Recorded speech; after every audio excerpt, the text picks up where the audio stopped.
Besides, you're having a good time off fooling around instead of doing your job. So there you go. I'm at a farmhouse in Connecticut. It's a beautiful day. I'm in the middle of an orchard. But my wham habit dies hard. Yeah, I know it is. It's hard to give up your ability to come in and just go off and vent a little bit, right? Alex is doing a wonderful job, as we both knew. Yes, but absolutely. You guys were talking about NATO, and Joe was talking about polls, and polls aren't always right. The polls are always right. I mean, they got it right ever since they kicked the communists out, and they've been keeping the Islamic invasion out. That's the polls he was talking about, right? Solidarity. I used to have one of those shirts when I was a kid. I wish I still had it. It was kind of cool. That was the falling of the Iron Curtain, right? Oh, go ahead. I'm sorry. No, go ahead. I'm waiting on you. Well, NATO was always supposed to be a tripwire against Russian aggression. And the forefront of against Russian aggression was Germany, against East Germany and Poland. But now that whole border has moved forwards. Now that Poland is a free nation, it should be a NATO country, and it should be the tripwire. And actually, it might be there to protect us against protect Russia against an Islamic Europe. Yep, absolutely. Yeah, the circumstances in Europe are really changing rapidly, and I don't know that the average American here is understanding what's happening with the major immigration that's coming in there. Those countries are probably more endangered from internal issues now than they are from Russia even. My biggest scare is that we've signed treaties with these nations, okay? So Germany, England, France, we've signed treaties with them, but those treaties don't talk about who controls the government. So if an Islamic regime were to come in and take over Germany, take over England, why, we still have a treaty with that country, and they've still got nukes. Oh yeah. That's what people don't seem to understand. You have to play the long game, and that's what the jihadists and the Muslims are doing. They're playing a long game. They're sending millions of people into Western Europe. They're staying there. They breed faster than the average Westerners do because they like big families. They just do. And sometimes they have multiple wives, so they're having huge families. And they can support them on socialist policies of their host countries. Exactly. So it's an invasion. It's not just immigration. It's an invasion, and you're going to lose your culture. And that's what people don't seem to understand. The intolerance of the Muslim religion and the way of life is not acceptable to Westerners. It really isn't. You better think twice about your children, your great-grandchildren, and your grandchildren, because if you have Islam come into your country and take over, and there's all kinds of websites that you can go to, and you can see the progression of Islam in countries that it's taken over. It's not a good thing. You're born in Hamtramck? I was born in Hamtramck, Ed. I know. It's the same. Well, there's only 2 Polish restaurants left in Hamtramck now, right? I haven't been back in a while, but there's a couple. But obviously, if you walk around the streets, it's unbelievable change. Yeah, the last time I was there, I went down for lunch. We had a business lunch down there. There was 2 Polish restaurants that are famous. I can't remember their names now. One of them had the best beet soup. I don't think they called it borscht. It was I dream of this soup to this very day, but it was the best beet soup I'd ever had in my life. And lunch, I went with the stuffed cabbage. Oh, you got to, yeah. Oh, it was good. But that's what happens. That's the culture that will disappear if you allow major immigration like this, because they're not assimilating. They're just coming in and they're taking over. There's no assimilation going on when you have immigration numbers of this size. That's true, and it's called hijra. Hijra. Yep. It's called invasion by migration. Yeah. Ed, you had something else? No, man, it's a good show. I'm going to be listening. Talk to you later. All right, brother. Thank you much. All right, let's take a call from Ken in Livonia, has been waiting patiently. Ken, welcome to the show. I just want to quickly touch on 2 topics. First of all, with Russia continuing to be in the news, we've got to be careful that we separate the Russian people from the Russian government. Now, the church I belong to is affiliated with a national church that has pastors in Russia, missionaries in Russia, congregations in Russia, And the feeling that we have is that the Russian people are the nicest, friendliest people you would ever want to meet. It's the Russian government, it's Putin, that we have to really deal with. Yeah, I'm glad you brought that up, Ken, because here's what always hits me. That number one, Russia is really the only other major superpower. Some people don't want to call them a superpower anymore, but they are. Yeah, China also has nukes, too, but not to the extent that Russia does. Russia could, if they launched full scale, the world's over, right, along with us. But here's what people, and it's to your point, Ken, the only other superpower in the world is another Christian nation, are they not? Well, absolutely. And the fact is, as a Christian, I would have more freedom living in Russia than if I was living in a country that was run by the Democrats. Because it's true. It's true. Because if you look at Russia today, they don't, for the most part, they don't interfere with the Christian church. And that's why, like I said, that's why as a Lutheran, and there's other Christian churches in Russia as well, we're allowed to exist in Russia. They don't tell us what we can teach in our churches. They leave us alone.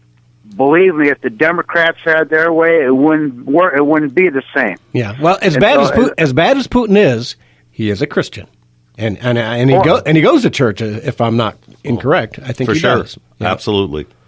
Well, he does, and also just to make a point, Putin was blessed by the Russian Orthodox Church in his handling in Syria, because the Syrian government, as bad as they are, has been protecting the Christians in Syria.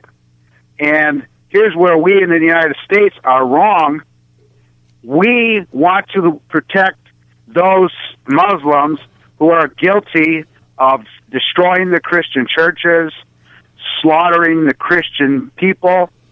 So in Syria, we are on the wrong side.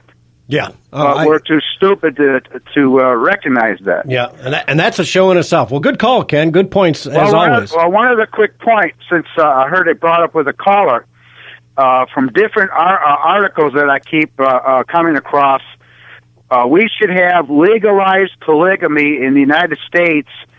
The estimate is within 5 years from now, because Muslim attorneys are currently in Washington demanding, and this is directed towards the Supreme Court, and this is directed towards our legal system. Wow. Look, listen, here's what's going on. Look, we are opposed to same-sex marriage, but you are requiring that we live in a country that supports, legalizes same-sex marriage, but our religion allows us multiple wives. So the Muslims, through their attorneys, are demanding through our courts right now. They got people in Washington right now. They want legalized polygamy. Wow. You know, I mean, when you first said that, Ken, my eyes got like sausage, and I hadn't even thought about that. But yeah. I'm assuming you're right, Ken, because as always, they're going to twist the system to their benefit. That's for sure. Make sure you vote. Yeah. All right. Thanks for the call, Ken. Appreciate it. Take care. All right. Let's take a quick call from Gary, who's been waiting on the line from Hazel Park. Gary, welcome to the show. Thanks very much. You know, a lot of people just don't understand the history of Islam and the conflict between Christendom and Islam. Obviously, it's been going on for 1,400 years, and many battles, big and small, have been fought all up and down the border trying to stop them. But now they allow an invasion bigger than even Napoleon's Grand Army to come into the countries and spread out and set themselves up in little pockets or city-states that operate on their own. And it's just a matter of time before all of Europe will erupt into a massive purging.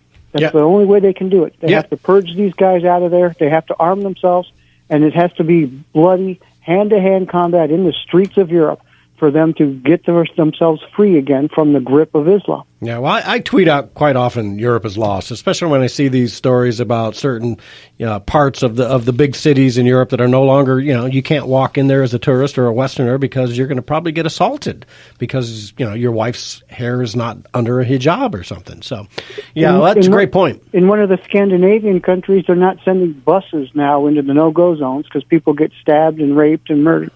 Yeah, that's the intolerance, and that's what happens when you have unfettered immigration. Immigration should only happen in small doses and in times enough for people and their culture to assimilate. Take the best of their culture, weave it into your culture. That's the melting pot. But Europe didn't do that, and Angela Merkel should sit in jail for what she's done to her country.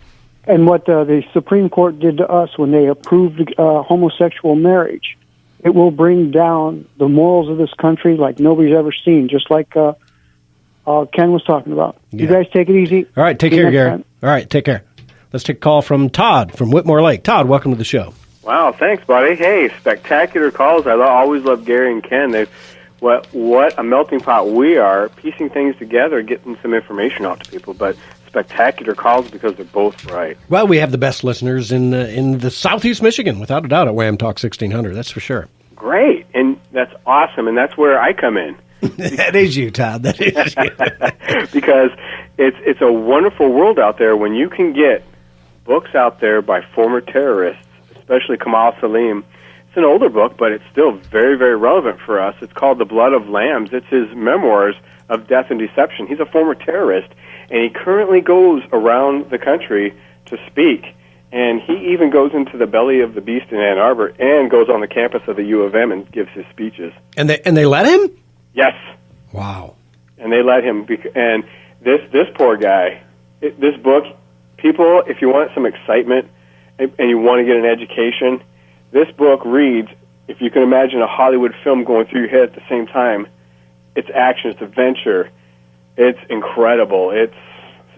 This guy, he is got a target on his back. This isn't the guy whose dad started Hamas, is it?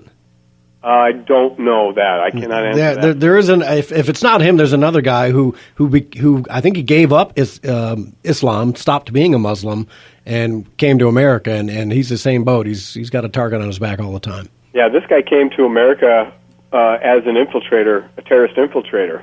Wow. And as he was going through our lands, he ended up getting into a car wreck. And all of the things that were told to him by his imams and such weren't true when it came to the vehicle accident, and he was on his deathbed. And he was down in, I think, Oklahoma, in that area, and they were afraid of those southern states because everybody's got guns, and that was a hard place to take a hold of because of regular people with guns everywhere. And he thought that those people were going to kill him, and they didn't. They actually reached out and helped him with Christianity and love, and he ended up converting to Christianity. Oh, that's an awesome story. Love hearing those stories. Read the book, man. It is exciting. Just 10 minutes a day. All right, sounds good. Got anything else, Todd? Nope, good to go. Thanks. All right, take care, brother. Take care. Bye. Okay, so let's move on. So Trump meets Putin one-on-one, just the translators, and of course everyone's thinking, oh, he's giving everything over to Russia right now. He's a Russian plant, blah, blah, blah, blah. Again, with hysteria, it makes absolutely no sense. Donald Trump just bashed Vladimir Putin's biggest project, that oil pipeline, hours before meeting him. And people want to say, oh, he's just a pawn of Putin's. Seriously? He's a tough negotiator.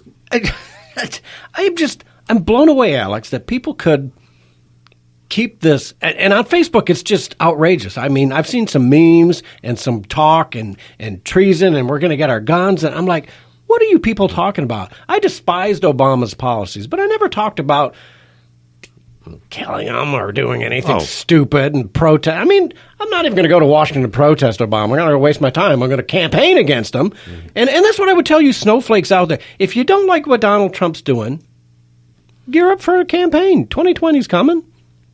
Stop obfuscating and obstructing everything. Well, I think what we're seeing is Trump derangement syndrome in full bloom, but also it's a major propaganda campaign by the globalist press, and they're running their line and they're sticking to it. Now, I don't care if Trump cures cancer tomorrow.